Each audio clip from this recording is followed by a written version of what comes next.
ஈதலின் நன்றே முகனமர்ந்து இன்சொலனாகப் பெறின்.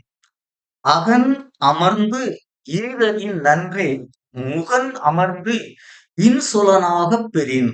குறள் 92. ஈதலிலும் உயர்ந்தது இன்சொல்லே. தன்னிடம் வருபவரை முகமலர்ச்சியோடு இனிய சொற்களைக் கூறி வரவேற்பது.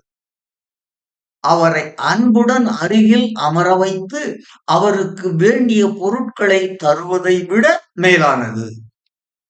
அதாவது பசியோடு வருபவரை அருகில் அமர வைத்து நல்விருந்து அளிப்பதிலும் உயர்ந்தது மலர்ந்த முகத்துடன் இன்சொல் கூறி தன்னிடம் வருபவரை வரவேற்பது. பசியோடு வருபவரை அருகில் அமர வைத்து நல்விருந்து அளிப்பதிலும் உயர்ந்தது மலர்ந்த முகத்துடன் இன்சொல் கூறி தன்னிடம் வருபவரை வரவேற்பது.